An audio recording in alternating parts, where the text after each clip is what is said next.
Hello, everyone, and welcome back to another episode of Fueled by Progress, hosted by myself, Mark Joe Szymanski. Special episode today. We are doing our first remote podcast via Zoom here, and we got Peter Mullins, the man, the myth, the legend here. Pete is by day, and he can help me fill in the details here, but by day, he is a software developer. And I guess by break and by evening, in your face, Facebook dude. But knows a lot of stuff though, and I'm interested to kind of touch base with him specifically, over this episode here, and talk about a lot of the different things that I don't really know. I'm not super educated on. Maybe a lot of our listeners aren't, and obviously Pete and I know each other. A lot of the people that are probably in our initial audience base for Fueled by Progress. We're all in the same kind of, communities, hockey and all that sort of stuff. So I'm excited. Petey, Flying Hawaiian. Thank you so much for coming on, my man. Yeah, thanks for having me. I'm really excited to talk. Yeah. Okay. So bear with us again on the quality. This is the first remote one, but it should be pretty good. I think we got a pretty good setup here. So first off, Pete, do you want to give the people a little bit more context about sort of like maybe your day job too, because I think like Fueled by Progress, just trying to get better entrepreneurship, but also like finance and just really personal development and a lot of growth. I think that our conversation is going to kind of tend towards more maybe like cultural, like things that are going on right now and current issues. But do you want to give people a little bit of a background about like what it is that you do every day? Because I think there are some people that could benefit from hearing that as well. Yeah, for sure. So I am a mobile app developer. I program primarily on the Xamarin platform. So basically, Android apps, iPhone apps, Windows phones, which don't really exist anymore, but so the idea is that you're writing a lot of the code for cross-platform. Android and iOS are, they both have their own specific tool sets that are, inherently incompatible with one another. And Xamarin, the framework, allows you to write code for both platforms at the same time. So that's me, my specialization and everything. That's my day job and all that. So yeah. Gotcha. Yeah, I remember back, I don't know how long ago it was, you were working on like the shoe app, like for like a shoe tracker. Is that still kind of something you're working on, or have you guys the switched Ultra projects? IQ? Ultra IQ. Yeah, so that was an awesome project to work on. Unfortunately, it was sold. Okay. The company I was working with at the time, their parent company owned Ultra and iFit, and so I was working on the Ultra IQ. They sold Ultra, and then the project unfortunately ended up getting scrapped. So, but no, now I currently work for a different company. It's called Energy WorldNet. They work with in the gas and energy space, doing OSHA compliance stuff, education, safety training, things like that. Gotcha. Yeah. Is that still the remote? Like I'm kind of filling in the details too, because like I kind of know a little bit, from past. Is it still where completely remote, based out west in Utah? Absolutely. So yeah. So iFit was based out of Utah. Energy WorldNet is based in Texas. Okay. I'm 100% remote, so I'm here based in Pittsburgh. They take me down there ideally quarterly. We haven't been out there since very beginning of March, and I don't think there are any plans to bring us back until December at the earliest. Yeah. But So I'm completely remote. Gotcha. So, but that's like still like a salaried position though? Yep. Okay. So, and I know you were doing some freelance stuff. Like, I don't know if you want to talk about that, if you can talk about that, I don't know. But like, is that something, even just like your general experience? Because if there are people out there that, want to get into more of that type of a thing while still having, maybe like a main line. I'm not a software developer, obviously, but I think that you could probably balance the two. Have you tried to do that a little bit at some point? Yeah. I mean, I've definitely done freelance in the past, and I have side projects and everything like that. Yeah. I think it's actually like a kind of a crucial thing as a software developer to like kind of, even if they're projects that are terrible, even if they're projects that are never going to see the light of day, or another user that isn't you or anything like that. I think it's really important to have a side project, just some idea that pops into your head, anything really. That you that you'd like, oh yeah, I want to write some code, or I want to learn this little platform, or I wonder, like, it'd be kind of cool. One of my side projects that I constantly bring back from the dead is it works with an Arduino chip. It's a programmable chip that the idea is it's eventually one day going to be an NHL scoreboard that anytime anyone in the NHL scores, it'll flash, and then it'll give the scoring information and everything. And yeah, so I've killed it and brought it back a million times because, motivation, or, I hit a brick wall or something like that. That one's been my like recurring one that one day eventually I will slay that beast. But there's also been other things too. Like I like going to music festivals, so I thought they'd be kind of cool to create an app, like a sort of a little bit of an app for myself that that takes the set list, not the set list, the lineup for a festival. You got those like 50, 60 bands or whatever, and it makes you just like a Spotify playlist of that using the Spotify API and some OCR, optical character recognition, I think.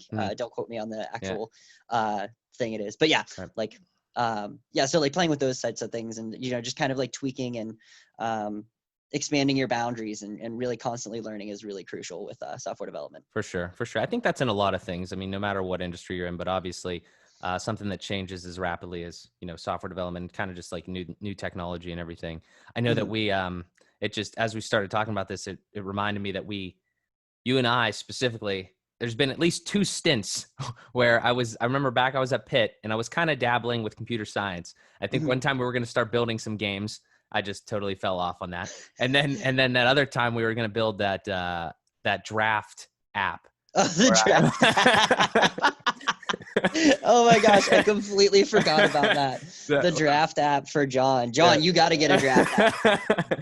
You got to. Like, it's just, but that's definitely, like, I knew you were like interested at least a little bit in programming and everything for a while back there. I never know where along the line like you had diverged from that, or if you were still going at it. But I've got a bunch of friends who are like, oh yeah, we should make a game together. I'm like, let's do it. Let's absolutely do it. And then we always get to like the edge where we're about to start programming it, and it's like, I don't know. Like, I mean, I think my experience is so limited, and I think that I started in computer engineering, went to computer science, ultimately ended up in information science.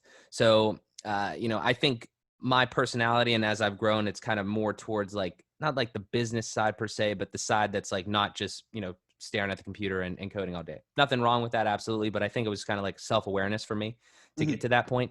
But I do like to dabble in it once in a while. I'm more like, we've talked about this too. I'm more into WordPress, like website development now. So it's not like the actual coding. It's more of like the design aspect and a lot of other stuff. So, but I mean, it's definitely cool. There's obviously a ton of things that change no matter, what, industry you're in or what sector of technology even. So, no, that's pretty dope. For sure. Maybe one day we'll revolutionize the draft tournaments. Honestly, I'm down. Whenever you want, just let me know. yeah, we'll figure it out one day. Yeah, for sure.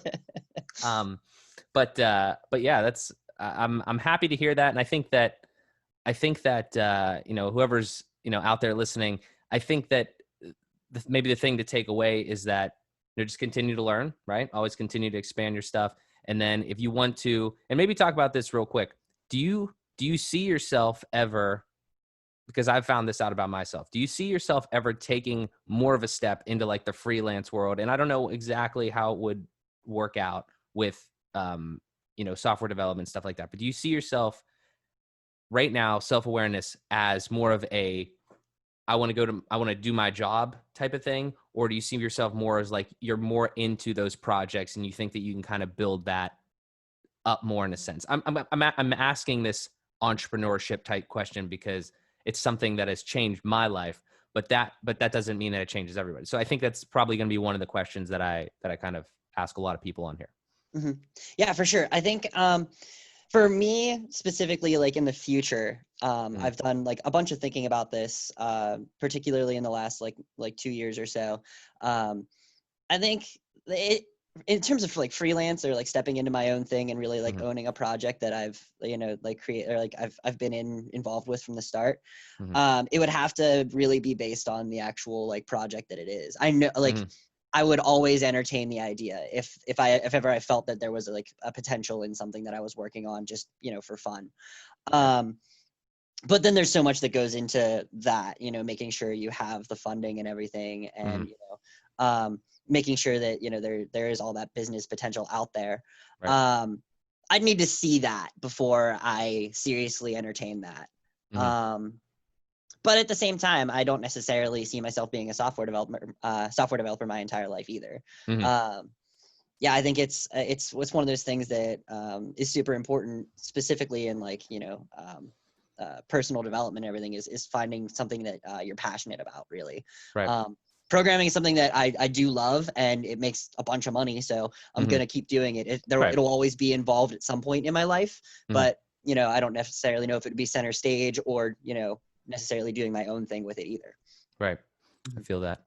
That makes sense. I think that, just like you said, I think we all kind of go through these phases, and I think it's interesting to hear you say that you don't think you'll always be a software developer because, like you said, it makes a lot of money now, but I follow a decent amount of people on like just YouTube that have, went like maybe 10, 15 years as a software developer, making the bank, saving that money, investing and stuff like that. And then you have the freedom, in this almost the second half of your life, maybe second 2/3 of your life, or, the last 2/3, to kind of do whatever you want and have a lot of freedom there. So I think that's dope. Do you think that maybe your next step, one of your next steps, will be a political move? I don't necessarily know. I would love to make it big, sell PayPal and, build rockets and electric cars for the rest of my life. Yeah. I'd love to do that. Elon Musk. Really cool. Yeah. Right. I don't know though. It's one of those things that like, I always feel that there are smarter people who are more capable out there that are already filling those roles. It may not necessarily look like it all the time. Right. May not necessarily be the case. But for me and myself alone, it's one of those things that like, I'm enjoying programming. I'm making the money doing it. I'm getting better at it. And I'm just kind of, I'm at a point in my life where I'm not too worried about the future, Yeah, I feel you. I gotcha. So, but let's switch gears over into that like realm of things now. So we know what you do. We know what you do like day to day, obviously very talented, mobile app development, all that sort of stuff. Potentially sometime in the future, want to move into like I'll call it more of an entrepreneurship type thing, but like more of your own thing, the 50-50 balance kind of now, freelance and all that stuff. So definitely some future plans. Let's talk about, probably at least within the last like 6 months, what I've seen a lot out of you and like a lot of like people on Facebook and all that sort of stuff. Like, talk to me about your interest. I mean, obviously everybody's somewhat interested in it. It's everybody happens, but talk about your interest in like, I don't know how to frame it, but like public policy, current events, like all of the stuff that's kind of going on that everybody has an opinion on, but it does truly seem like we had this conversation once, and I don't know where the thread is, but like I do really believe that out of all the people that give their opinions on all the craziness going on now and everything like that, you truly do seem to be like, you are at minimum one of the most, I don't know everybody, but like you put the time in to try to like develop your opinions, right? Like a lot of people have hot takes right now, like, oh, this is happening, like other stuff. Myself included. Absolutely. I'm guilty of it as well. But like every time I see you comment on something, it seems like it has reason. Now, does everybody agree with that? Do I agree with everything? Not necessarily, but the point is that my question is, and part of the understanding of the stuff that, maybe we're going to continue to talk about here is where did that come from, and how did you develop all that? And like, what is just kind of maybe a little bit of a background? That's a very abstract question, but absolutely. I can actually like pinpoint it really. Oh, well, okay, perfect. It's kind of strange. I don't know inside of me where it came from. I can tell you when it started and all that. But yeah, like, I don't know, all through college, I was mostly a political guy. I can't really say like one second. Apolitical or non-political? Apolitical is not political. Gotcha. Yeah. There was, yeah. So like I really kind of like had this like birth of, being interested in politics and, current events, Yep. right around the 2016 election, Hmm. specifically in 2015, Hmm. in the lead up to the primaries. I remember Yeah. like taking just like what I thought was a BS quiz. It was like, oh yeah, which political figure do you most agree with? And Right. obviously I came out, I came out Bernie Sanders, and Right. I was like, okay, cool. So like, let me learn more about this guy. Let me Hmm. see, like what his thoughts are on these things and everything. Yeah. And that kind of just kicked it off. Hmm. I started looking into his policies. I started looking into, the problems that he's trying to, like he's saying exist and are trying to address. And, it kind of went from there. Hmm. Okay, that makes sense. Hmm. And I think that I can't really put myself right back in into that position. I think I was like, kind of in the middle of college, probably didn't give too much of a shit about exactly what was going on at the time. But like, I can understand though, that was a turning time. Obviously, Trump went on to win the election, and kind Hmm. of like things have just kind of gotten to where they are now with everything. So I think like that's a good origin story, I would say, of like how you started to care more about this than like the average individual. Or that's a weird way to put it though. Like I, it's like the way that my perspective is that you care enough to go the extra mile to at least like try to figure out like more of the details, more of the research, like numbers and everything like that. And again, people's perspectives, that's one thing that I'm personally learning, is that like perspectives are incredible. Like, Hmm. like it's crazy to see how you can see one thing and somebody sees the exact same thing and you just have two different views on it based on history and anything like that. Your own So past experiences and yeah, everything. Yeah. yeah, It all factors in. absolutely. Yeah. Yeah. So I mean, I have a couple like different topics and questions we can go over. One of the most like when I'm seeing stuff on Facebook and all that, and people post comments, and then like you'll jump in and you'll comment on like a post or whatever with, again, like a seemingly well thought out response. My question is, and this is like kind of like an aside, is like social media obviously is kind of like a crazy cesspool of a bunch of different things, bunch of different opinions and stuff like that. So it's something that I think a lot of people have been negatively affected by on the whole over specifically these past 6 months, I would say. But that being said, the question that I have for you is, where do you compile this medley of information that you have? Like, are you just searching online? Do you have go-to resources? Because one of the hallmark questions that I have is, where can you find like generally neutral news and like like unbiased, like facts sort of stuff, either side? Like I don't really consider myself, quick aside, and then I'll let you answer because I've been talking here for a little bit. I Yeah. was a registered Republican. Like, I registered Republican when I was 18 years old. Hmm. I voted for Trump in the 2016 election, and Hmm. now I just switched over to independent. Just honestly, not because like I don't agree, not because like like I've been turned against Trump or the Republican Party, but I just feel like it's way better to just kind of chill in the middle for the most Hmm. part, and then kind of like decide.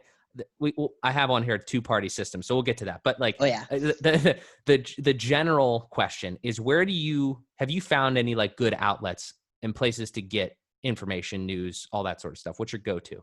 I think that's a big problem, in general with Yeah. like it's so like it's incredibly inaccessible. Hmm. Um, there's all these studies, you see that chart that goes around that's like, oh, these are the I specific, saw like, that one. like, yeah, the ones Yeah. like the left, right, and who's Yeah. like who's most factual, most like Yeah. non-factual. I think it was AP-preneurs or something was like at the top. I was looking for like the middle, unbiased and neutral and Hmm. all that stuff. It's Yeah, interesting. AP and Reuters are And are Reuters. are, Okay. are extremely fact-based. They're yeah, again, apolitical. Yeah. Um, there's I try to like I don't I it really depends on the source.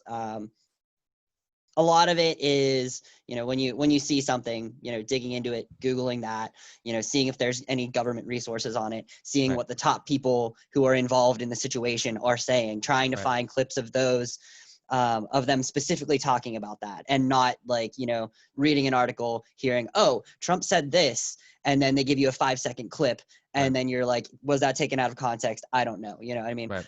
A lot of it is painfully boring. A lot of it like is Yeah. not accessible to people because, like it's just like, why would I care, because this doesn't physically affect me right now, which, Right. like, of course I totally understand that. Right.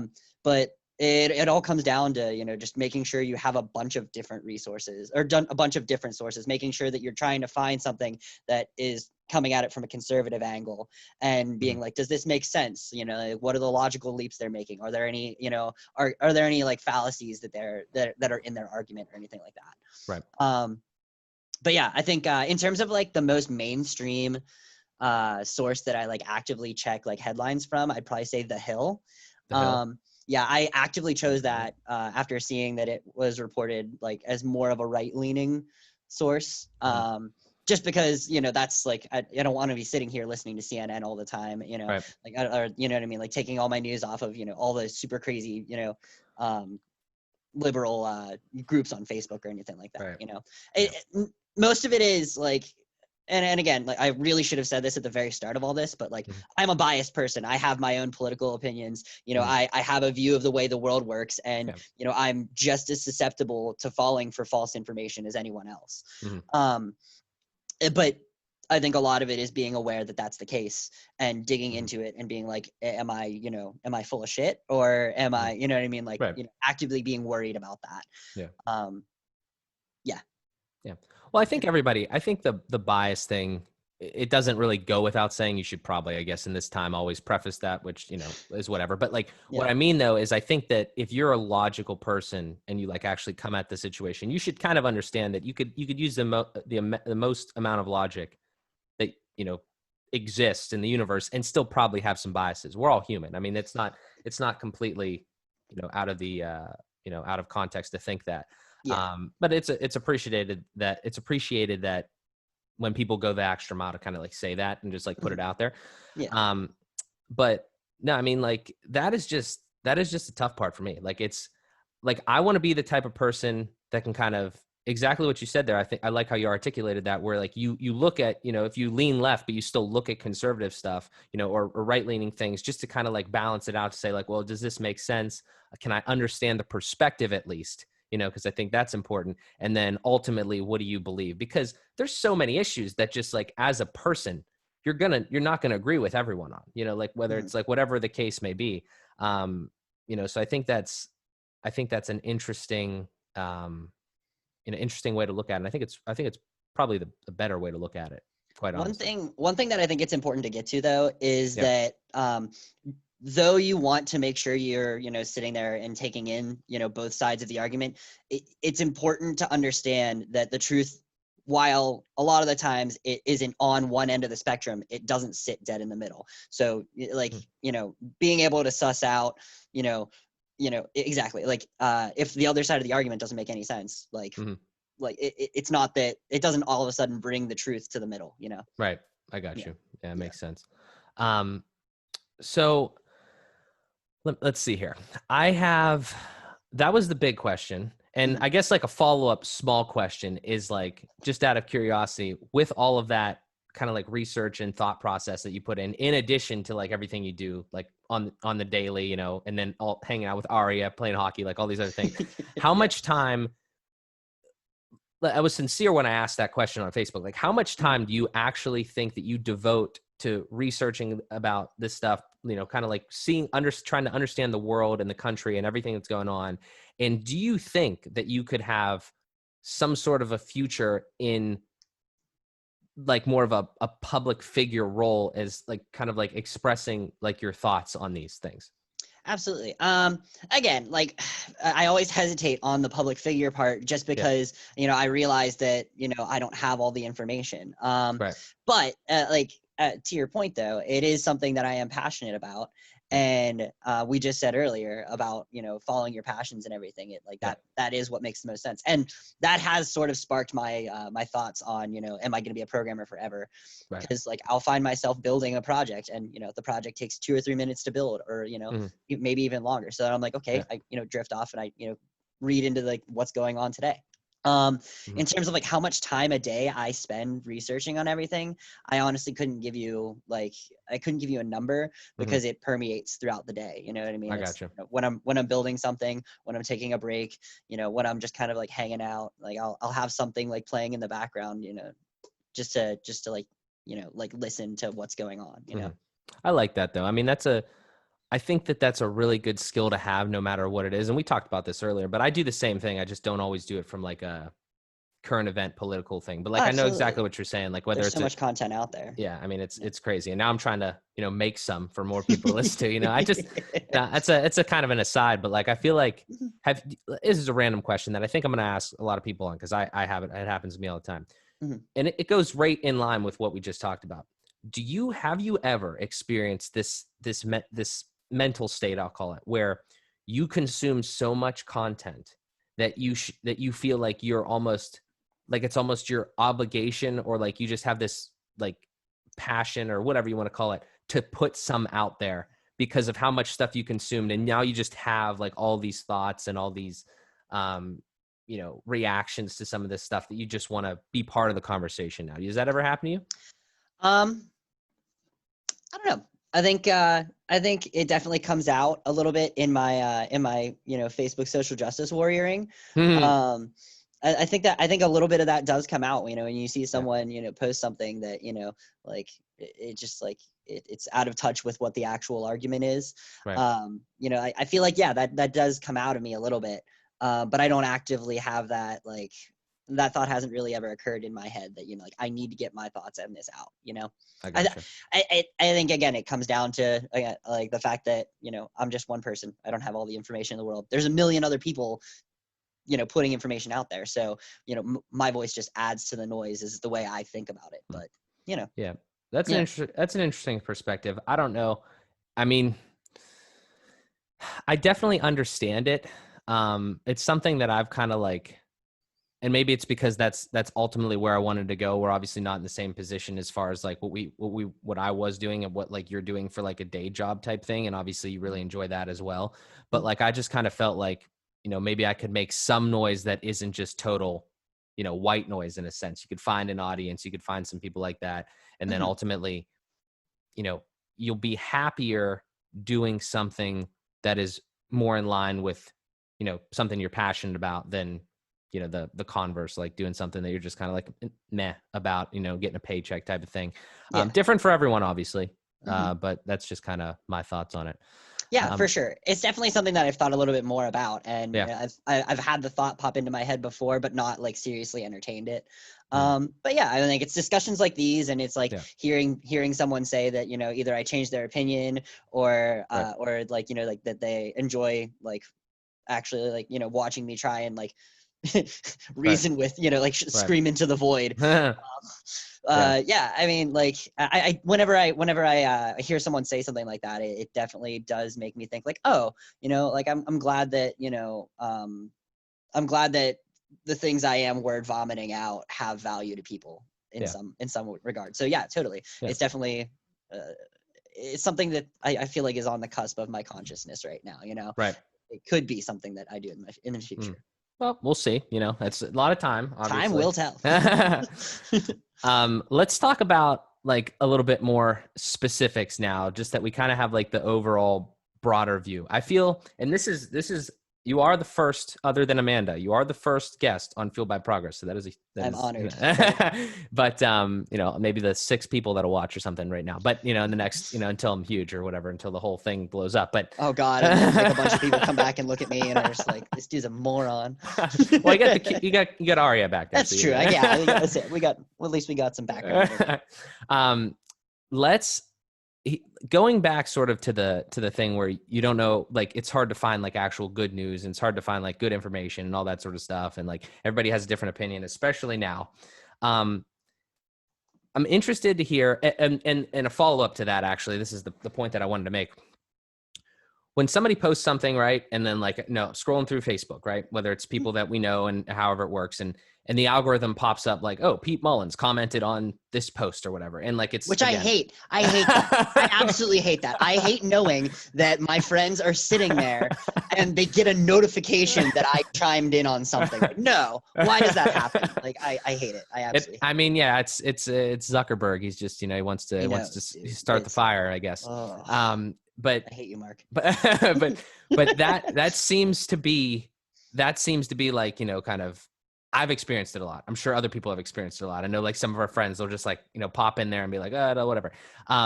So but I think it's good to a certain extent, though. Obviously, I think no matter what side you're on, and we'll get to that because maybe we shouldn't even get to it sooner than later. It's a bunch of bullshit, in my opinion. Like I don't like the divisiveness. Like I realize that there's a spectrum, but the divisiveness is really what kind of leads me, and also I think a lot of people to just be like, all right, fuck this. Like I don't even really care about this because I don't think people want that. Like there's a difference between having a civil conversation about people with differing viewpoints and then just like this screaming match. Yeah. you know Yeah. so I think it's tough. Yeah. I mean, that's, Mm. I don't know. Give me something to talk about on this, because there's like a Yeah. million Okay. ways Yeah. I Yeah. would look. We'll narrow it down a little bit. Yeah. So we're talking about like, kind of like Facebook and like all the craziness and stuff going on. Mhm. And, how everybody, you'll be scrolling and then you see, like Pete Mullins commented on this or whatever. Like what, like kind of, I mean, maybe we can dive more into it. What's your like overall opinion on, maybe let's just start at the beginning. Like, Mhm. what do you think happened to get to this point? Like, how, what is like the truth, or like, how it got started, or everything like that? Like, I don't, there's so many things that we could talk about here. So I think we'll just kind of naturally get it out there, but maybe Yeah. just give your overall kind of like opinion on what you see Uh-huh. and why you're driven to do like this, comment on the stuff that you do and like chime in like that. And Mhm. then we can kind of go from there. All right. So we've entered the at least partisan sounding uh, danger zone. Yeah, this is my worldview, Fuck and it. obviously, like, Fuck if you, it. We're yeah, doing it like, live. research it, look into it, Yeah. like, Yeah. don't take my word for granted, Right. Yeah, a lot of it, stems from um, propaganda. Um, it's it's hard to say exactly like where all this came from. It, I don't know. It's okay. So there's a lot of people out there, and I think that the general population um, doesn't really give two shits about what the government does, so long as it doesn't affect them personally. Mm-hmm. I think that generally everyone is, or not everyone, but the general population is probably more libertarian than anything else. And I guess for anyone who doesn't know, that's, you mind your own business, I'll mind my own business. We don't need a government to, tell us what to do or anything like that. Mm-hmm. I think that's where most people sit. I think a lot of other people sit on, we do need a government, but they don't particularly care about what the policies that government does, or what policies they take, so long as those policies are effective and they generally help people. Mm-hmm. I think it all comes down to what you think the government should do. I think there's a lot of people here in the country that don't think the government should do much. Mm-hmm. And I think that there's a lot of people that think the government should do a lot. Mm-hmm.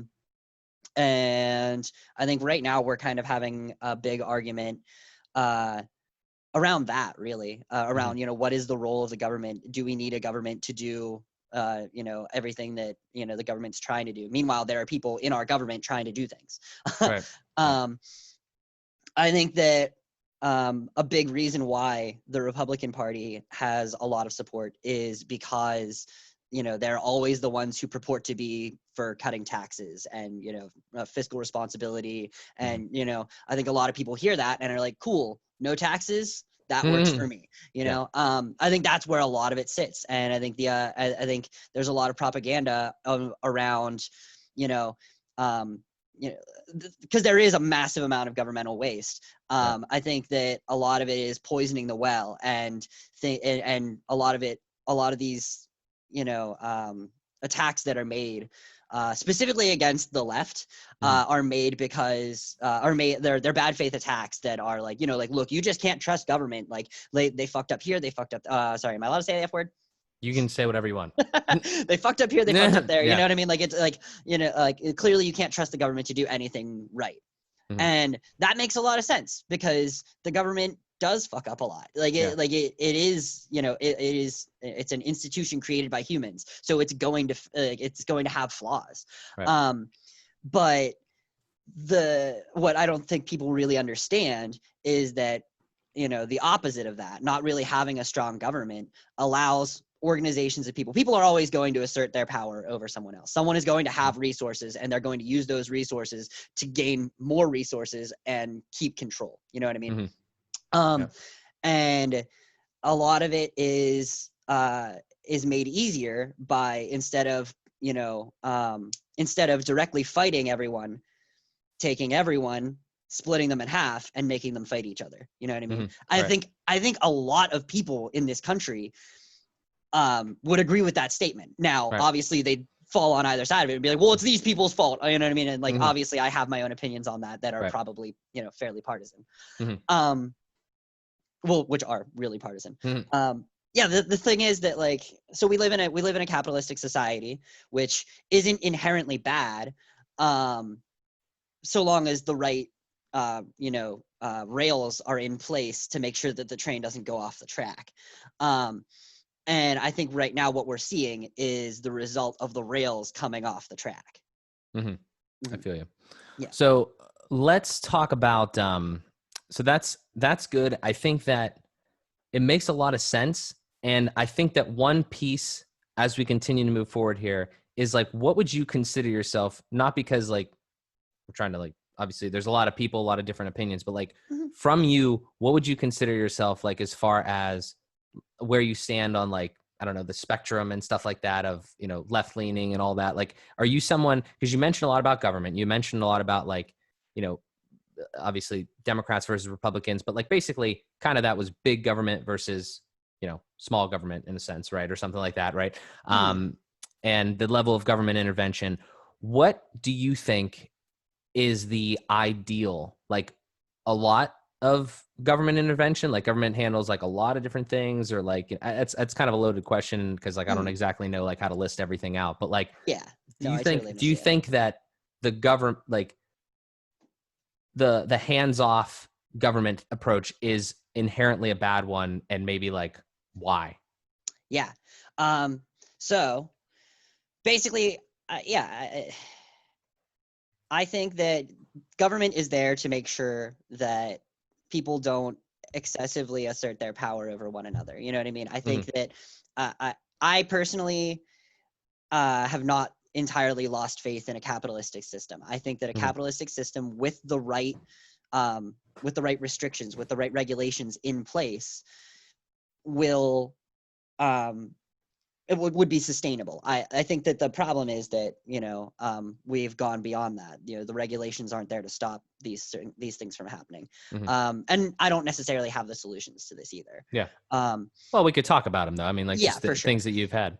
But basically, what I think the government should do is, I think that the government should be in charge of ensuring that everyone has the equal opportunity to succeed. You know what I mean? Like, I think that I think that you shouldn't have any excuses. Right. I think that not you shouldn't have any excuses. I think that there should be a baseline for everyone that they have, and if you don't personally succeed, then it wasn't because you needed a house, or you couldn't you didn't have access to education, or or if if you're one of the really unfortunate people to catch a really rare disease, you're not just screwed. Right. I got you. So if capitalism is what is the, if there's a spectrum, capitalism on one end, what's on the other? Socialism? Not really. No. It's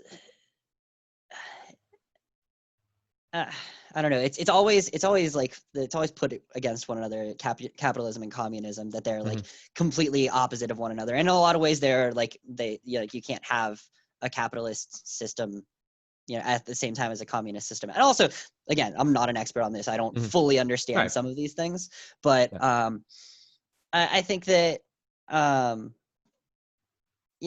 think that okay, so sorry, I didn't even answer your like initial question. Oh, it's all good. At the end of the day, I sit liberal, I would say. I would probably put myself to the left of the mainstream Democratic Party. So you're saying pretty far left? Yeah, I'm pretty far left. Okay. Yeah. So now that doesn't, okay.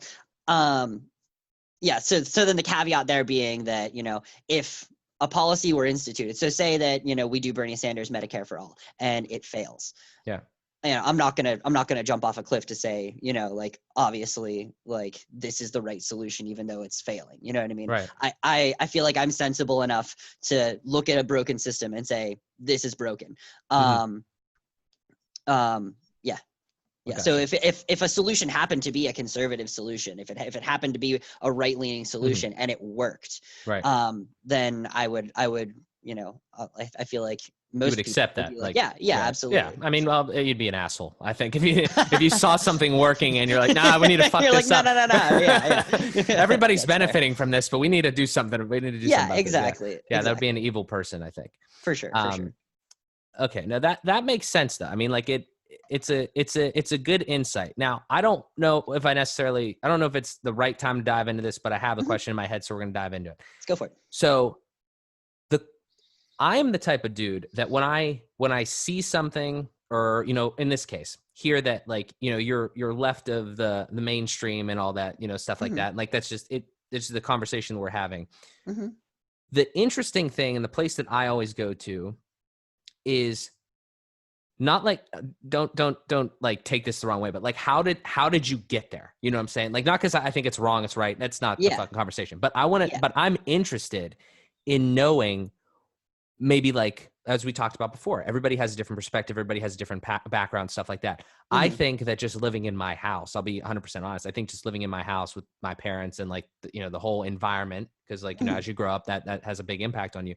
I think that I've Absolutely. been kind of, you know moved more towards, like, a conservative standpoint on a lot of cases, but at the same time I try to look at everything, from a Hmm. middle ground, and, assess it. But I would say I probably lean that way, just from, an outsider's perspective.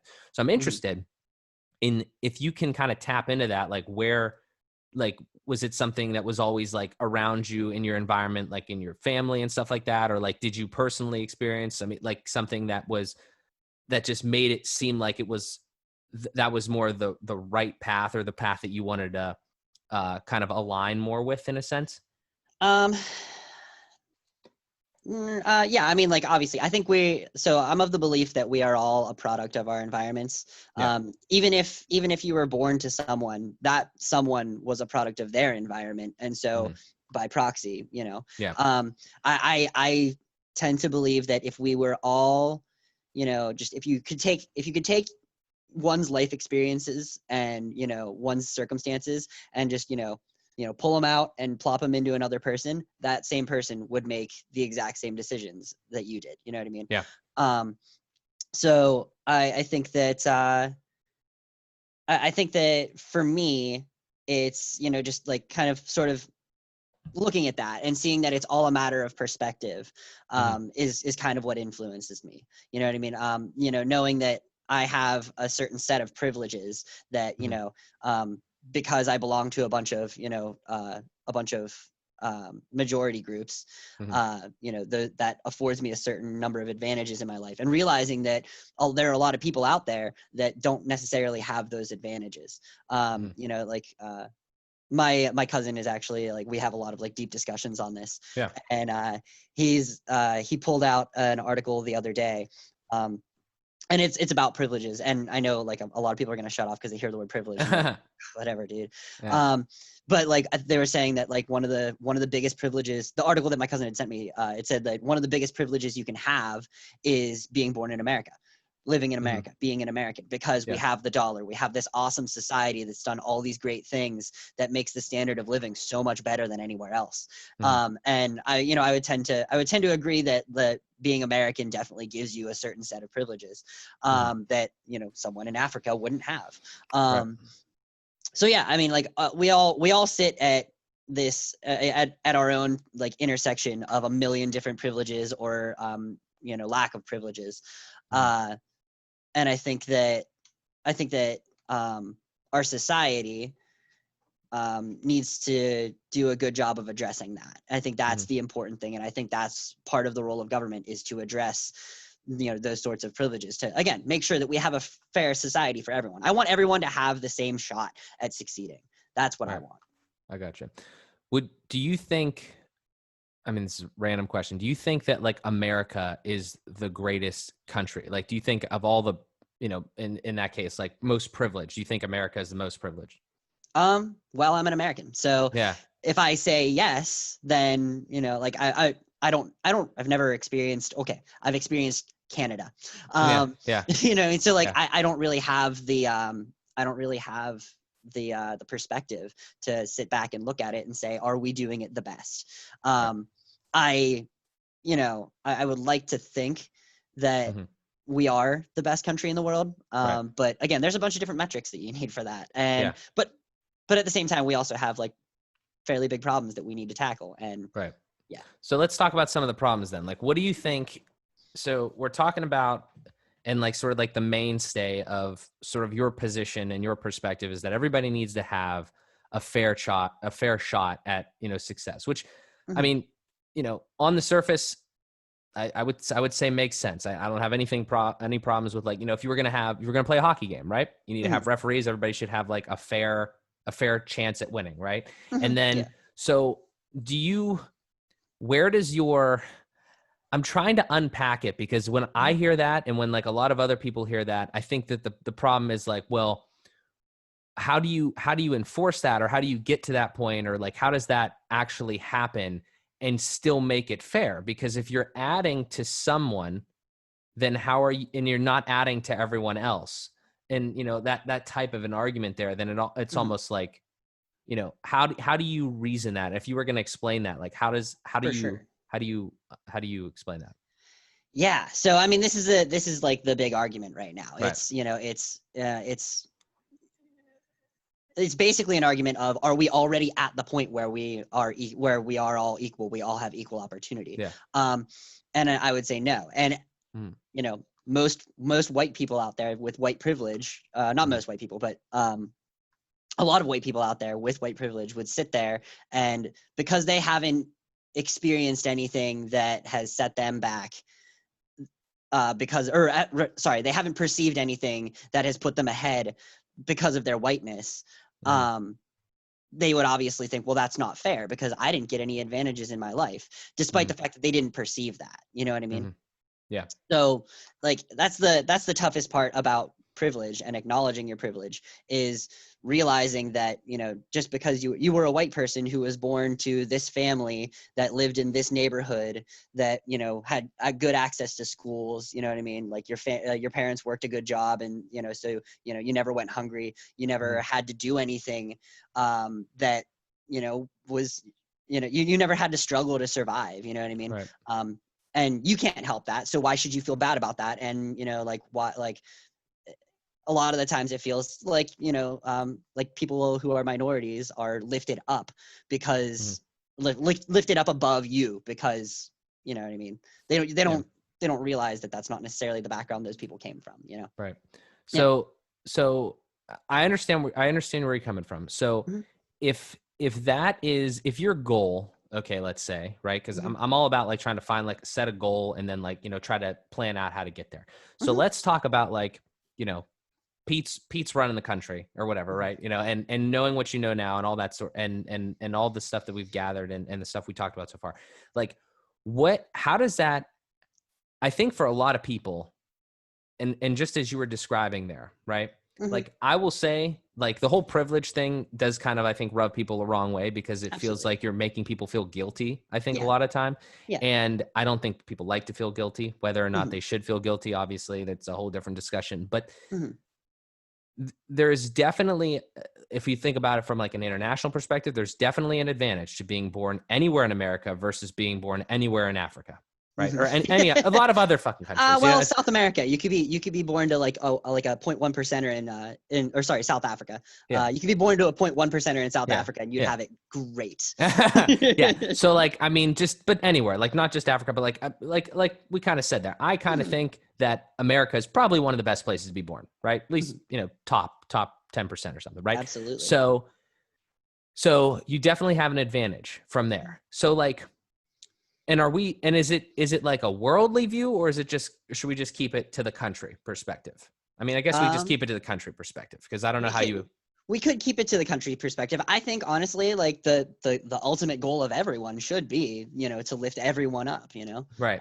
to make sure that everyone has the same chance of succeeding. Yes. I think the interesting part that you just said there Mm-hmm. is like, okay, so I think the way that like at least I differ in general, and maybe this is a consequence of something that I've just been gifted. I always look in first. Mm-hmm. I think the perspective that I think a lot of people have, and honestly, me just kind of listening to you unpack this, is Mm-hmm. that you want other people to fix, like it kind of almost seems like a victim mentality, which I'm not saying it is or it isn't, but Mm-hmm. that's the way that I perceive it. So like if I'm in a position where like it's that my position is shitty, or I'm being, something's, happened, then like Mm-hmm. it's tough to, I always look like, how can I better this situation Mm-hmm. rather than like, how can somebody else better this situation for me? Now that's Yeah. probably a slippery slope, but like, what's your perspective on that? Yeah. So I mean, like right off the bat here, like for me personally, I don't derive any benefit from this directly. Mm-hmm. You know what I mean? Right. Like I'm not going to be receiving any governmental assistance because of my race or, or anything Right. like that. I'm not going to like I'm like the benefits that I would derive would be, the consequences of someone else succeeding. You know what I mean? Say Mm-hmm. I get fucking cancer one day Mm-hmm. and, the dude who cured cancer was some poor kid who grew up in, the suburbs of Atlanta, in a rough neighborhood, Right. and otherwise never would have had the access to the education that he got to figure out that cure. You know what I mean? Like Right. minuscule chance. But there are Yeah. so many people out there that, I guarantee you we've missed out on a lot of great minds because they just didn't have the access to education. Mm-hmm. And so then this, the idea of like victimhood and everything and, bootstrapping yourself, it does ring true for white for white people. Mm-hmm. In that, like if you work hard enough, you will succeed, Right. I don't necessarily think that is untrue. I just think that there's a bunch of different ways I want to take Yeah. the discussion. Take it wherever you want. Yeah, there's a bunch of the amount of effort it takes for a single person to succeed shouldn't be drastically different. I don't think that like the stars shouldn't have to align for one specific person to be for one specific person to be successful.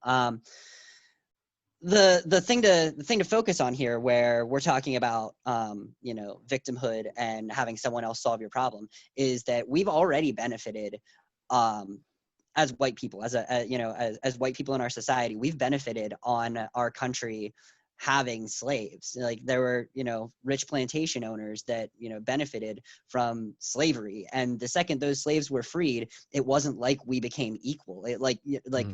At this point, those former slave owners still had a fuck ton of money, and the Mm-hmm. poor people had literally nothing. So at that point, immediately you're off to the rich white dude's off to a Mm-hmm. running start. Right. And then those former slaves have children who are poor, and the rich white dude has children that are rich, and Mm-hmm. on and on they go. And so Mm-hmm. we already started off at an uneven level. You may not necessarily have perceived the effects of that, but it's there. Mm-hmm. I Yeah. gotcha. My big question to you is, or when I say you, I mean generally Yeah. to anyone, is if you think that we're equal now, when did that start? When point out the time in history where we hit the reset button and everyone had an equal advantage from the start. Mm-hmm.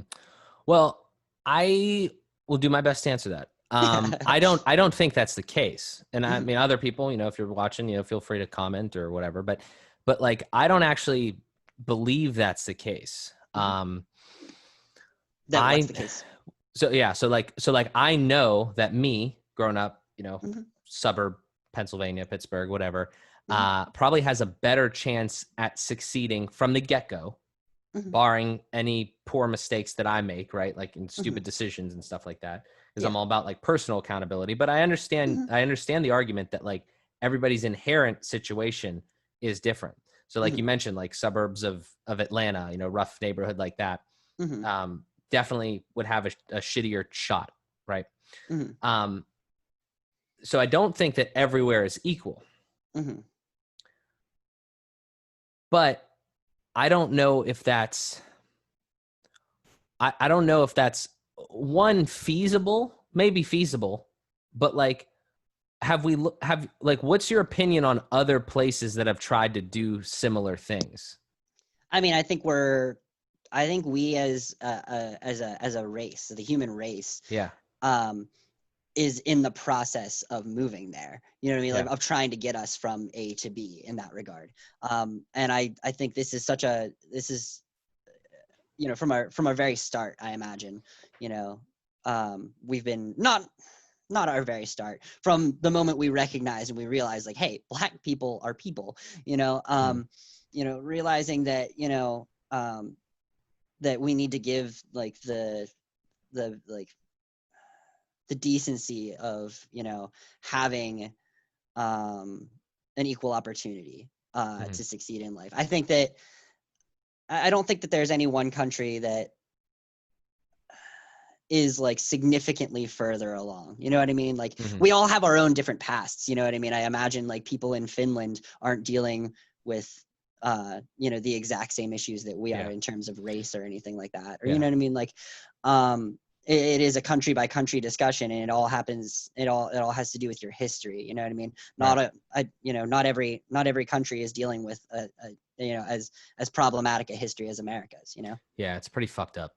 Yeah, Yeah, that a little bit. that was not the greatest situation, just kind of coming over here and taking the land, you know, bringing the slaves and stuff like that. Wish that wouldn't Yeah. have happened. Yeah, for sure. And that would have solved a lot of the But problems that we have today. mhm. Yeah. Not never having done any of those terrible things, our ancestors never having done any of that would Yeah. certainly have solved some problems that we have Yeah. today. Yeah, definitely. I mean, it would be arguably very different. Probably, but yeah, Yeah, it's absolutely. It would 100% be different. And I think that's kind of the point. Like that's, you know, we as a society need to deal with those wounds in order to have a better society moving forward. And I think a lot of the problem is getting people to realize that those wounds exist and those mhm. wounds are real, and that, you know, what we do about it specifically is absolutely up for debate, but acknowledging that that's the problem and actively striving to fix it, I think is the most important part here. Gotcha. So do you think though, given obviously America has its problems, Mm-hmm. history, it's got I think I would argue that it has a lot of good, but also a lot of shittiness to it, right? Mm-hmm. Like give me I think the way at least that again I perceive sort of the a little bit of the struggle to understand or the struggle to see the vision is and something that would help is do you have like an maybe like if you could create like your ideal society, ideal Mm-hmm. country or whatever, what would you take from like is your I know very little about this, so I'm gonna like kind of put Mm-hmm. some things in there, and then you can clean it up. Like Mm-hmm. for instance, China. Okay, Mm-hmm. China is like from what I understand, like kind of like a dictatorship that really like says like what their people can do, can't do, and all that sort of stuff. And I think that might does something like that play into like an equalness? Like okay, yeah, like you guys are all equal. We're all going to treat you exactly the same type of thing or like what's is there like a maybe like a concoction of like you know we could take a little bit from this type of ideal just because like I feel like a visualization understanding rather than like a theoretical Mm-hmm. explanation might be of benefit. For sure. Yeah. So I don't believe that China is a Yeah, particularly good like model in yeah, terms of, you know, equality and yeah, just the everything. first one that came to mind. Yeah, no, absolutely. Yeah, Yeah, I didn't yeah, think you were, yeah, you know, presenting that as a yeah. should we maybe possibly try being China? No. Um, I think it all comes down to like representation and democracy. I think Yeah. you know, it however much it sucks that, you know, some crazy anti-vaxxer who thinks that vaccines cause autism has the same amount of, you know, democratic power as me. As much as that sucks, Mhm. I think that it's really important because that gives everyone a say. And so I think that America in general, like the idea is right. The idea of a democracy, the idea of a capitalistic society, I think that's all right. And again, that's coming from a guy who grew up in a capitalistic society, capitalistic democracy. You know what I mean? Right. I think we have the right parts. I think the problem is that number one, we need to deal with problematic things that happened in our past. Mhm. So that's part of it. And I don't necessarily think that massive governmental welfare programs are necessarily a solution or anything like that. Mhm. Not necessarily, you know what I mean? Mhm. But I think that we need to have the right regulations in place. A lot of our struggle, I think, comes from income inequality. I think it comes from the fact that it's something like, I think I heard the number the other day again, and it's like it's stupid. It's like a handful of people control more wealth than the bottom 50% of America, Mhm. and again, like they're going to have kids, and those kids are going to be born to massive wealth, and the Mhm. wheel keeps on turning. Right. Not to say that any of them didn't self-make themselves, you know what I mean, like Mark Zuckerberg, Mhm. like Yeah. the success stories, the people who really grinded and everything. That's great. That's awesome, and that's what we need, and that's what the capitalistic society gives to us. Mhm. It's just that the problem is with our society right now is that once you have succeeded, you then unlock the next level that allows you to start writing the rules. You can create a political action committee, a PAC that Mhm. you can donate money to, and then they can spend ridiculous amounts of money on the candidates that are favorable to them to get them into office and start writing rules to fix everything for them. Right. You can't have that. Like Right. that's inherently wrong. Mhm. Right. Yeah. you know or at least it's not necessarily inherently wrong. Political action committees are useful for calling out something that needs to be addressed, but they are open to abuse, Right. and Yeah, they're I know for currently sure. being abused in our society. Makes sense. Yeah I think that's one interesting point that you basically said, but there's a little different variant of it. I one of my biggest like people that I watch a lot and that I consume is Jordan Peterson. Mhm. And I think he has a line somewhere he talked about it on a podcast or something like that.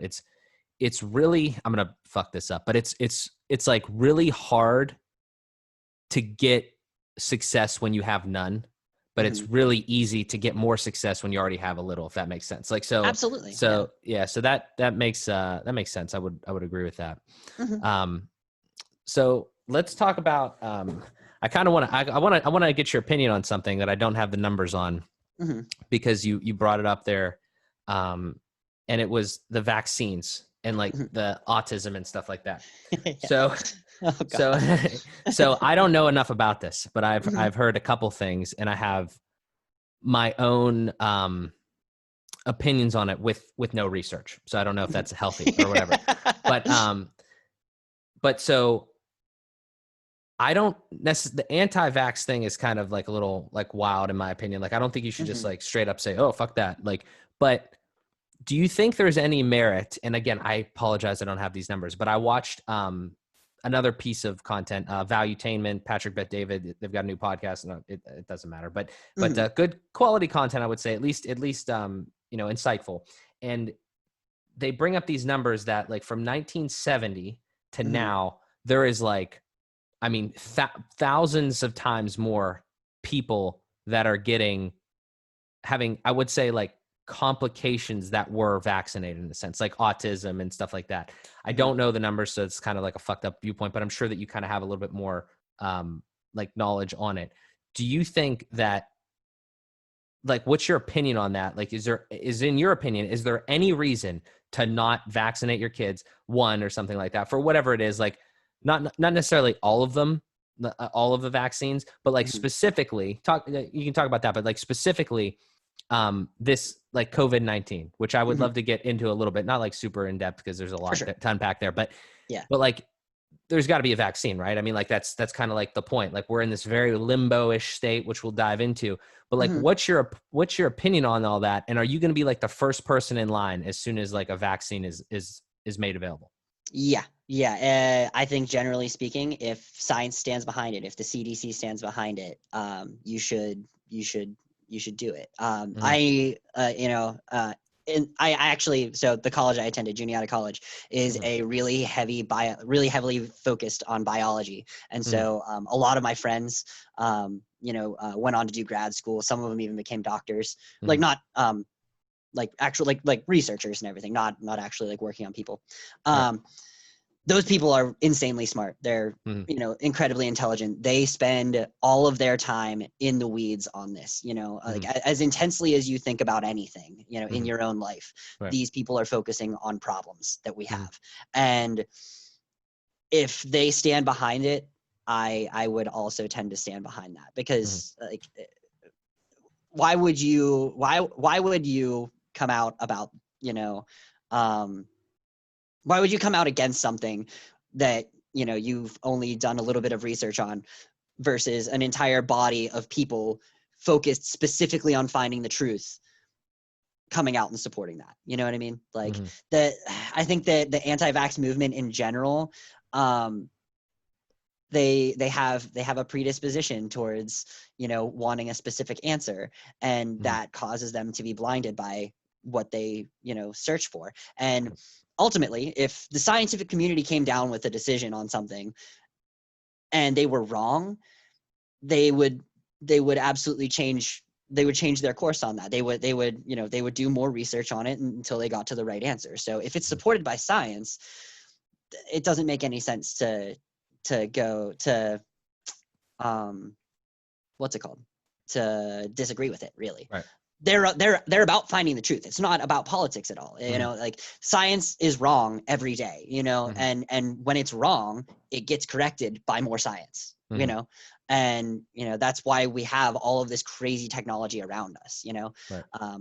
to mistrust science while at the same time benefiting from it directly by using all of this wonderful technology we Right. have, Yeah. just seems kind of silly to me. Yeah. No, It that makes just sense. doesn't make much I feel you. sense in my opinion. I feel you. Yeah. Yeah. Um, so let's kind of blend the two, and then we'll Mhm. kind of, I guess, kind of fly into the some of the COVID stuff maybe. Mhm. Um, Mhm. so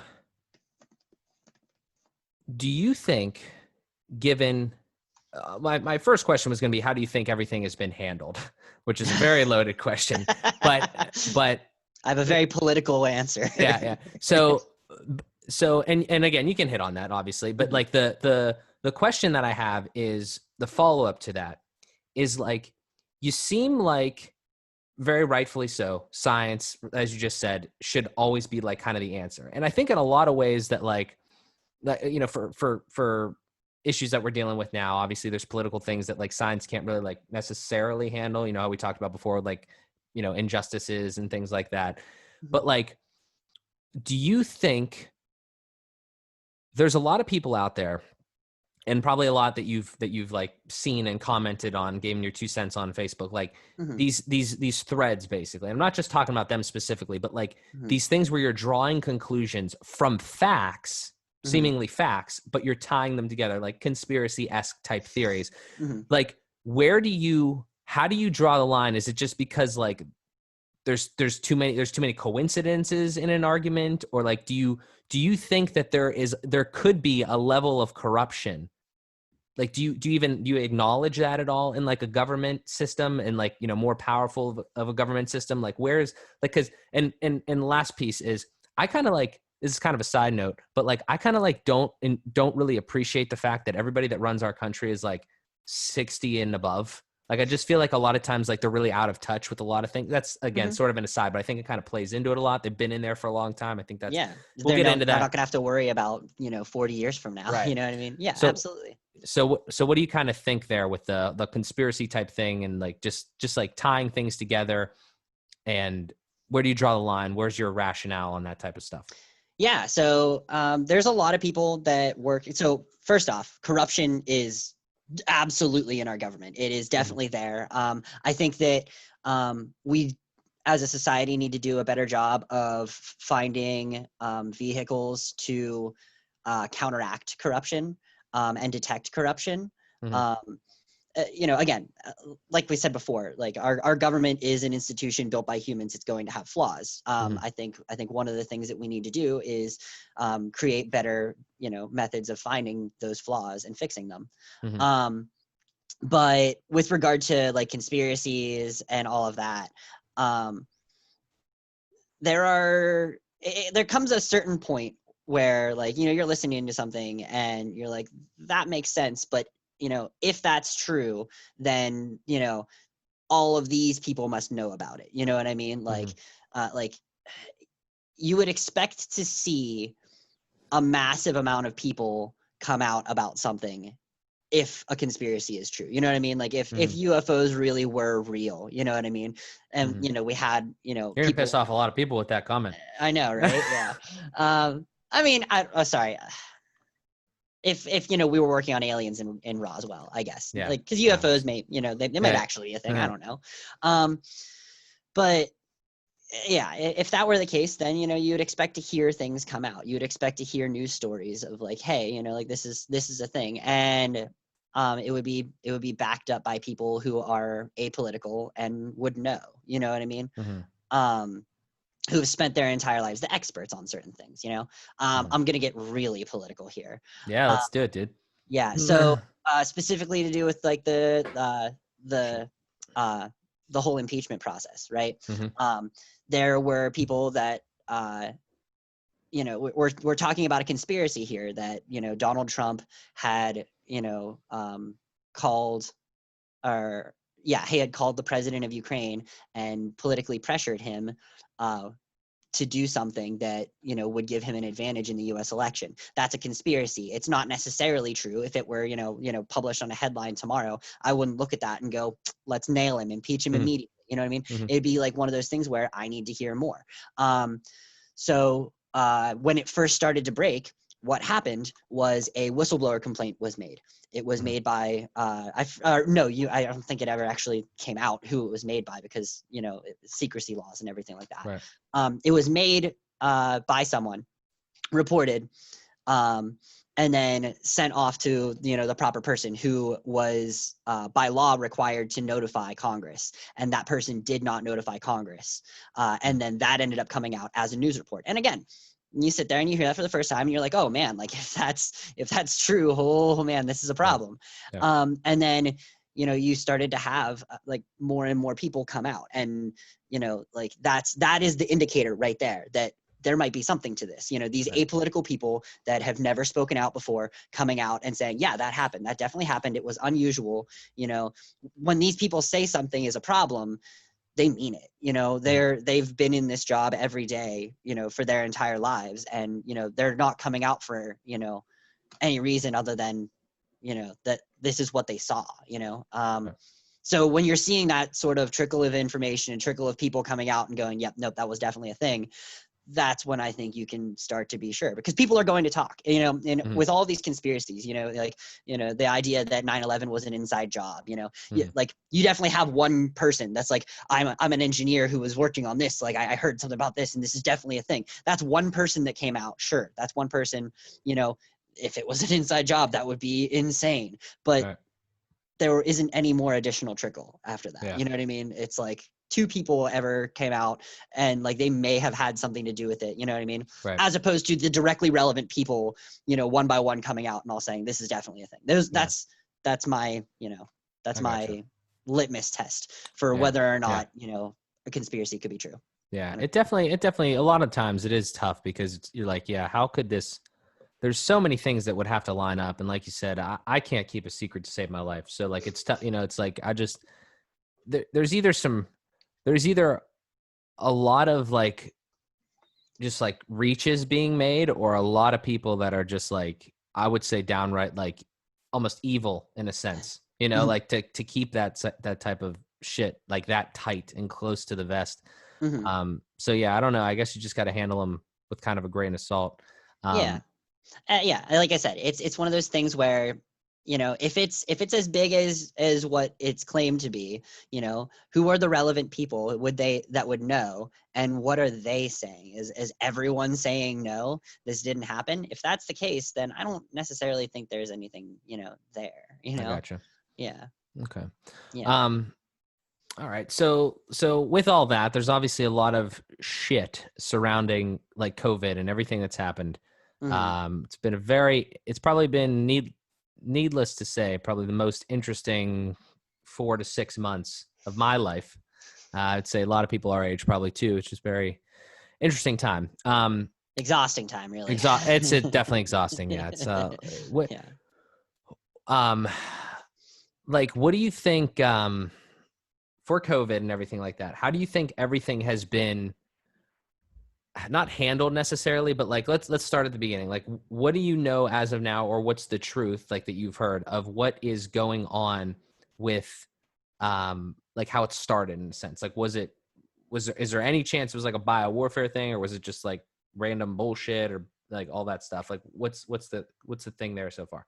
No, I don't Mm, think it was a no, bioweapon. no, I think that, again, if that were the case, you'd start to hear more about it. I right, mean, there is the chance that that's a thing. And, right, I'd heard a couple months ago that our intelligence agencies were looking into something like that. So if they come mhm, out and they say, hey, there's a chance that this is a thing, then that's fine. There was a study done, and I would love to link it to you. mhm, I forget exactly where it was published and everything. yeah, That it was done in, like, I think it came out in March or April, where there were people that looked at it, mhm, and they um, they came to the conclusion that it was very likely not bioengineered because they didn't follow any of the steps that you would take to bioengineer a weapon. You know what I mean? mhm, People who devote their time to researching, manufactured, things that are, like, we spend a lot of time learning how these things are made so we can better combat them. They had looked at it and they'd said, well, if you're going to make a chemical, or if you're to manufacture a virus, you're going to want to start with something that, already kind of sucks. You know what I mean? Things like right, SARS or MERS, right? right, Those are coronaviruses. They're already there. They're already deadly. What you want to do is you're going to want to tweak those to make them more deadly. Otherwise, you're just working with, you're working with something that, again, we don't have all the knowledge on, because, science hasn't gone that far yet. So you're making life a lot harder on yourself to right, create this virus, right? right. So they concluded that, based on all of like the ways that the virus works, that it was much more likely to be a mutation than it was to be a natural mutation than it was to be something that was engineered. Gotcha. Yeah. Okay. Yeah. Makes sense. Yeah, I've heard a lot about that. I don't know Hmm. necessarily, obviously. I'll find that study for you, and Yeah, I'll send it. I'll put it on the I'll put it in the description of this. Yeah. Yeah. Um, let's just talk about like what do you think? I don't know. How do we get out of this? Is a good question. Is a Yeah. good question. How do we get Uh, back to some normal shit? it's just going to be, I mean, so I think a lot of it now, is we're going to need to, I think if we'd have to roll back to, um, closing down the country, again now, at this very moment. If we wanted to take all the steps that we were doing right this second, we would close down the country again. We would nationalize, supply chains to make sure that everyone has the proper PPE, that all of the tests and everything that were manufactured are going to the right places and everything like that. We would shut it all down, get in place a testing apparatus that would be able to track down the disease where it's going around. And then from there, we could slowly start to open everything up, and then basically follow the same model that every other country that's beaten this virus has done. Hmm. Yeah. Gotcha. In terms of like completely normal, it's just a matter of time. We just have to wait till a vaccine comes out, and then Mhm. enough people get the vaccine that herd immunity kicks in, and it's no longer a big issue. Gotcha.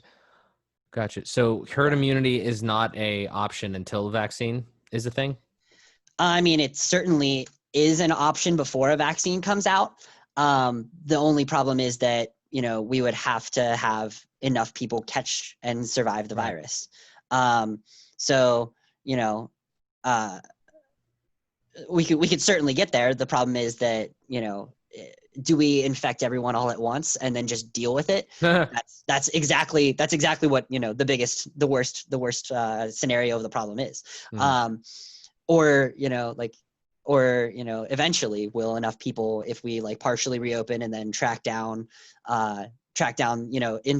isolated outbreaks and everything, if we can manage to do that for long enough, I imagine we would eventually get herd immunity from that too. Right. But the timeline on that is probably longer than the year and a half that we would expect for a vaccine. Yeah, I got you. Do you think that I have the numbers up over here? It says 3.24 million confirmed in the United States, 136K deaths.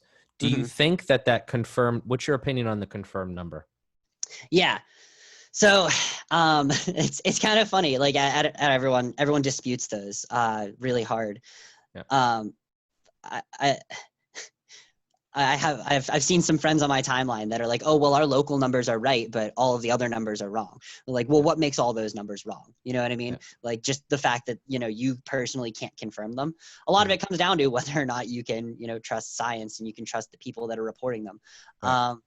You can, we're going to come down to, a line where it's going to be, do you trust people reporting the numbers or do you not, Right.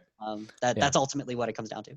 Well, yeah, no, I mean, I think we might have said this once. I think that, and a lot of the other people have brought this to my attention, like, people online, like YouTube and stuff like that. Like, let me ask you this question. Do you think it's conceivable that there is actually a lot more people that would be confirmed if they were tested? Yeah, absolutely. And on top of that, the science sort of factors that in. There's a lot of stuff that goes around modeling. I don't know how familiar you are or how much you've dived into any of that. I believe it's sorry, I like need to like make sure I have the right number. So like so there's a value in, I think it's epidemiology is the field for the study of like the spread of diseases and everything. It's called an R value. The R value. R-naught? So R naught is the initial value of like the rate of infectivity of a disease, right? So the modeling that goes into all of that factors in, like how accurately we can test and everything like that. So all of the projections and everything, like it tries to account for that sort of thing.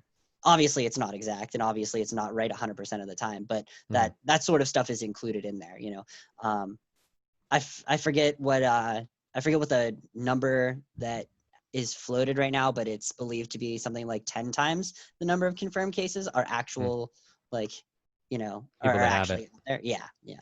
Interesting. Something like that. I don't know. Again, that's just me speculating entirely. I gotcha.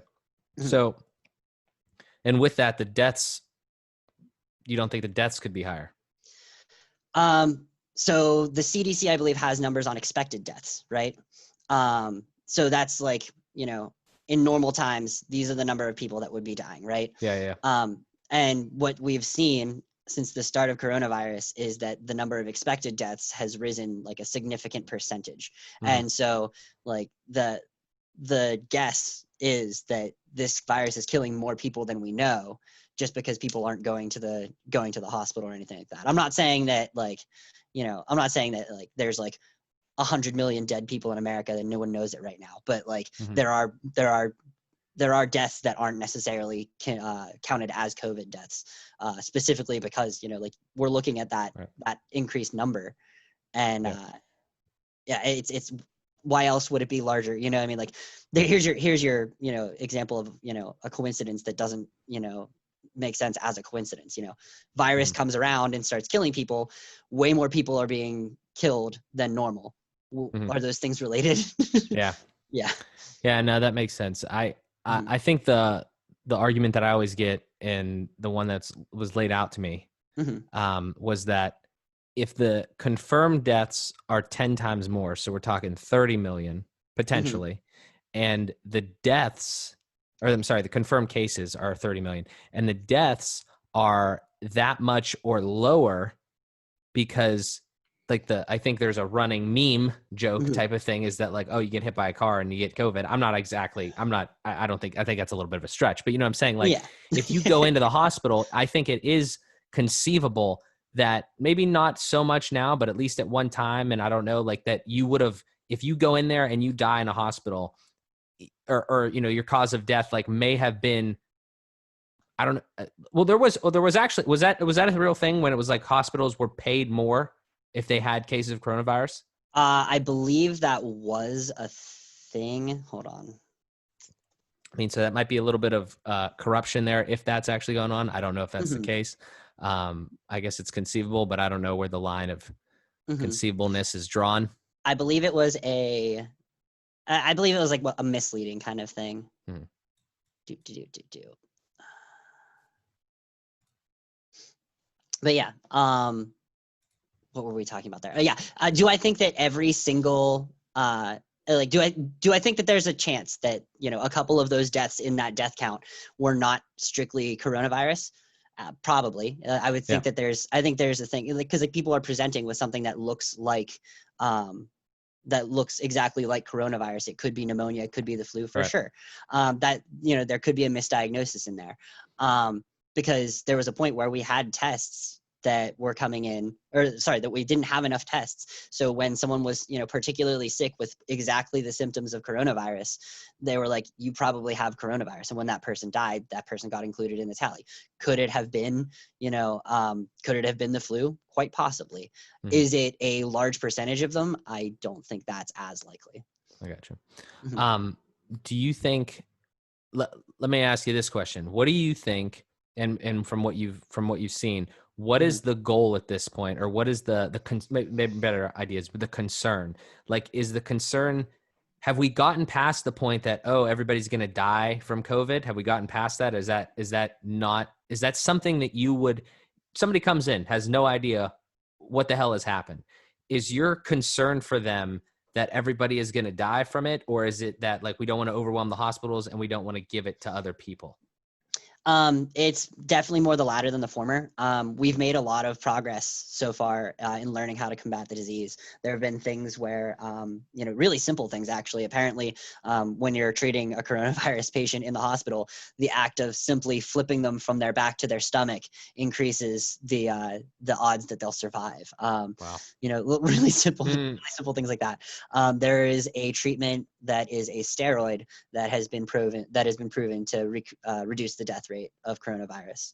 mm, So we're getting better at fighting the disease, which is awesome. mm, But at the same time, I would definitely sit in the camp of, this is still a serious enough disease that like we talk about the death rate a lot. We talk about, we argue over, whether it's 0.1% or whether it's, 1 or 2%, or if it's like 5%, like the numbers read.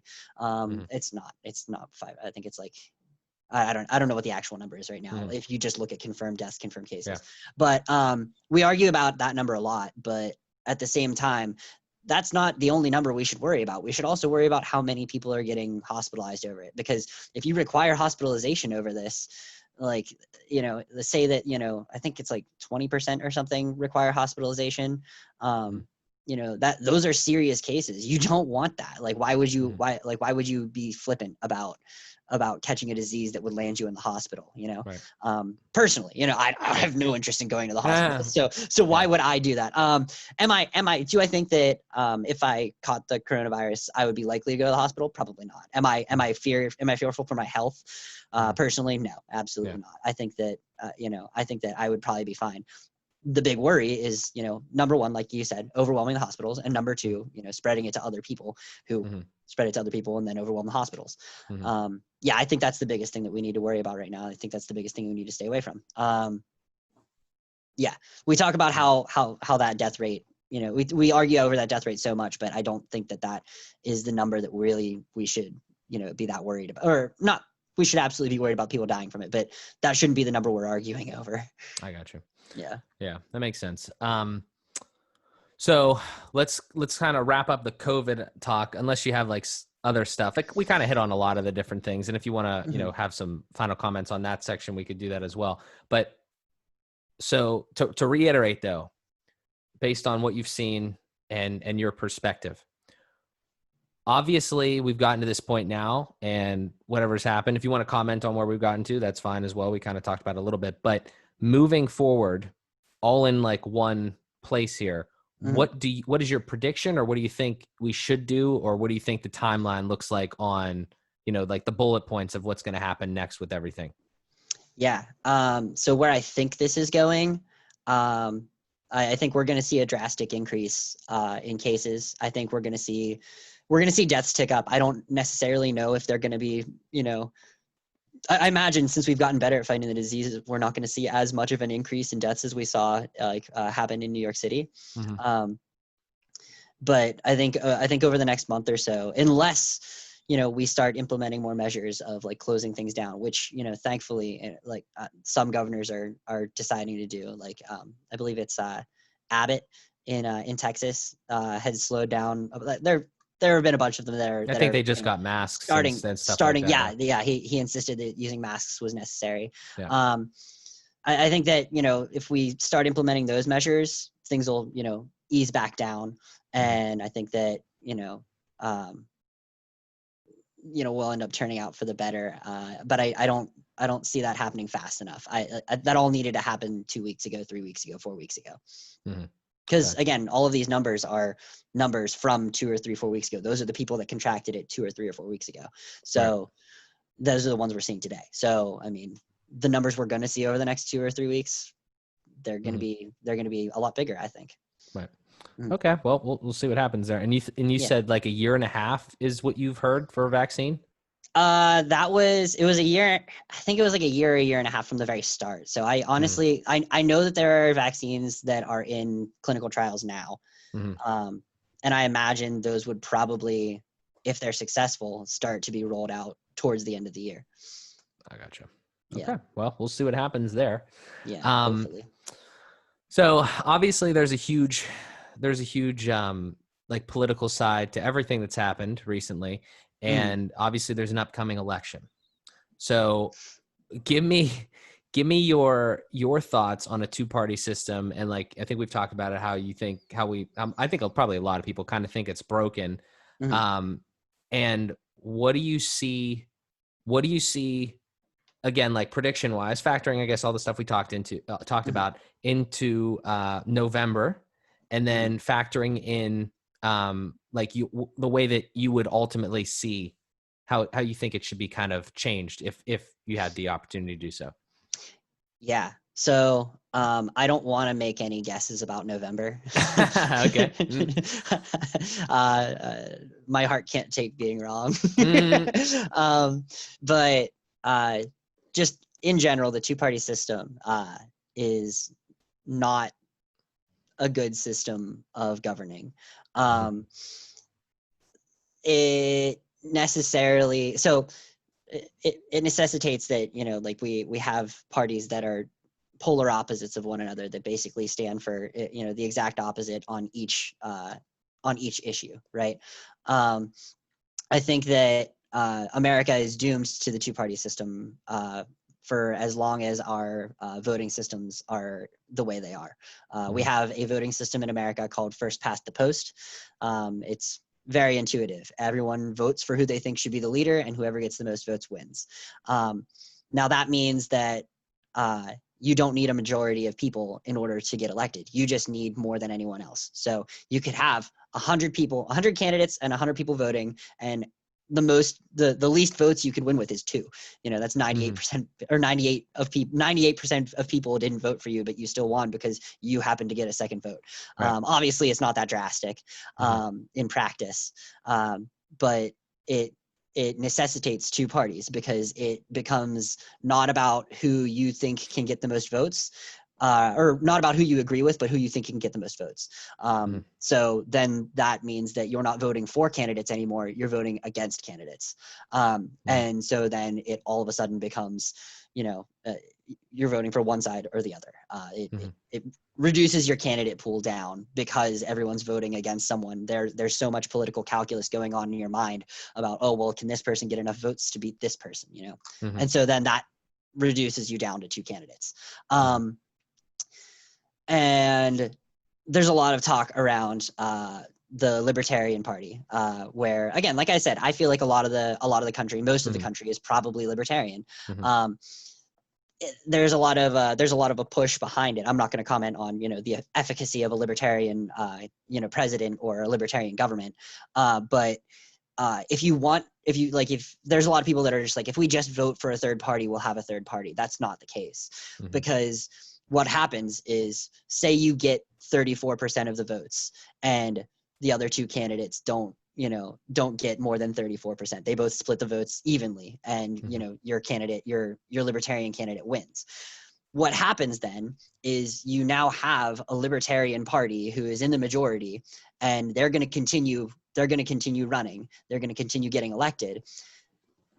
The remaining two parties, the leftover of those two parties, are going to have to fight to become a different party that stands against libertarianism, because they're gonna try and siphon off voters from each other. There will be a little bit of an infighting kind of thing, and what you're going to see is three parties for a little bit, but eventually a fourth party that makes up the original two will coalesce, and you will have a two-party system again, where you have the Libertarian Party and then whatever happens to form against the Libertarian Party, and then you're back into the two-party system all over again. Jeez, that sounds shitty. It's not great. But yeah, so that's the big issue with the way we vote people in, and that's why we can't why third parties aren't really a thing. How do you fix that? So one of the ways you can do it is with a system called ranked choice voting, and what happens is, it's also called instant runoff voting. So what happens is, you have that list of candidates, and you pick which candidate you want number one, and you pick which candidate you want second, third, fourth, so on, all the way down until you enumerate all the candidates you're voting for, right? So what happens is, then the votes are cast. Everyone's first vote is picked, and if one candidate has the majority, then that candidate wins. Yes, not the plurality, the majority, over 50%. If one candidate gets more than 50% of the votes, then they win, right?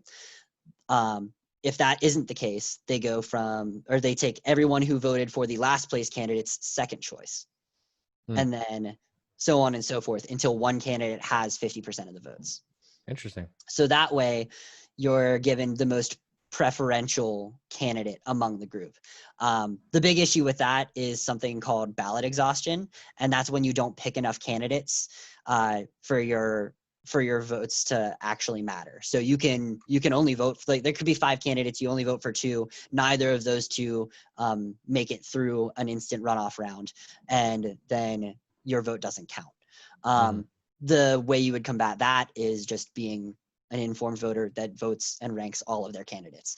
That's the biggest issue with it, is you need a society that's engaged in politics and understands the differences between them, between all of the different candidates, and has opinions on that. Gotcha. Which is kind of a problem. Yeah, it's tough. Not something that you while. can. Not something that if we dropped into place now would make sense. Yeah, it just takes time, I guess. So in November, though, right now, in case anybody isn't aware, what do we got? What are our options? Trump, Biden, and I guess Jorgensen? Like, how does that even work? Is she going to be on there? Is she going to be on that? Yeah, I believe she filed in time. I honestly, I haven't looked into her too much, because I understand the Libertarian Party, and I generally understand her views. So I haven't looked too much into her actual history in the race. I'm pretty sure she's on the ballot, though. Right. Well, Kanye too. I forgot about Kanye. Oh, Kanye. Yeah, that's right. Yeah, Kanye's in there. Actually, he's not an official candidate. He has not filed with the FEC. So he's announced it, but he's not an official candidate yet. So if somebody wants to vote for Kanye, they got to write him in? In a lot of places, yes. Supposedly what he can do right now is, if he filed with the FEC and he got enough signatures, there'd be a bunch of states that he could be on the ballot in, but there are a handful that he's already missed the deadline on, and he would not be able to make it on. They'd have to write him in. I gotcha. So let me ask you this. I don't want you to necessarily make a prediction, because you said you don't want to. However, who is your boy? Like, not out of those necessarily, but like, who do you think aligns the most with? And this is the tough part, is because, like, obviously, like, unless you're running yourself, like, you gotta somehow figure out like who is most in line with what you want, and then you're obviously regulated, or you basically have to pick from a small pool of Yeah. and a bunch of shit. But like, who is like your person that you would have liked to see, whether it was Biden, somebody else, or what do you think? Yeah. My boy's a girl. It's Uh, Elizabeth Warren. oh yeah. Elizabeth Gotcha. Warren. She's she's a very liberal senator from Massachusetts. Mm-hmm. She's generally considered like the capitalist flavored Bernie Sanders. Mm-hmm. Yeah, she agrees with Bernie on a lot of her on a lot of the same issues and everything. And so I've always loved Elizabeth Warren. She's Mm-hmm. always been she's such an intelligent leader Mm-hmm. that I was really hoping that she was going to be able to pull it out, but Yeah. unfortunately we decided an old white dude who reeks of the mainstream is the Democratic Party. Yeah, I've heard not a lot of people are going to be interested in that. Yeah, I don't know what I mean, I guess I don't know. I don't know what to do. It's a tough situation, and I also heard. I don't know if this is. I don't know if this is.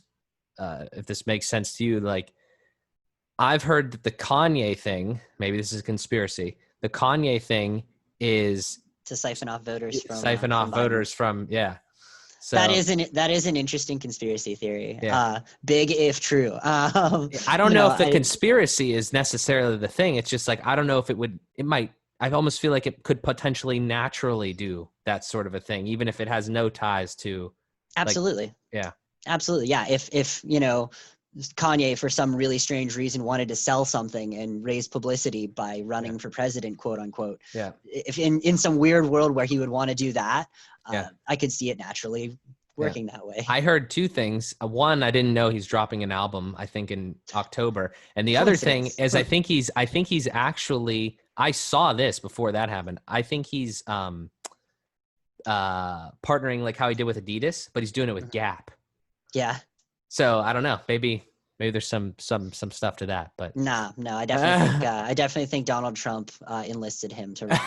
It's definitely that's I'm hopping on that one. Yeah, for sure. I don't know. We'll see what happens. Only time will tell with that too. So yeah. But no, this has been really good. I think that I appreciate you coming on, dude. Thanks for having me. I got 3 questions. I'm working on this. This is obviously the second time I've done this. So I've got 3 questions that I want to ask everybody. Well, this third one's kind of like a layup, but the first 2, because I'm really interested in these. So the first question is, who would you say are your top 3 influences? Like, they don't have to be, they could be in your personal life or they could be celebrities. It's a tough one. It's a tough question, but that's the reason that I'm asking it, is because I feel like there is so much that people can learn and understand from everybody, obviously, but from this type of a question, I think it really paints a good picture of who each of us are, right? Like the people that are constantly influencing us. And again, as you're thinking about it, it could be people in your life, which I think is obviously, definitely admirable. Maybe I'll switch this up to be like, a couple different ways. But if it is somebody that is a public figure, then the opportunity there is to have other people also, kind of like sharing that information and see what they could benefit from. So what do you think? What's off the top of your head? Oh man, honestly, Barack Obama is definitely one. Okay.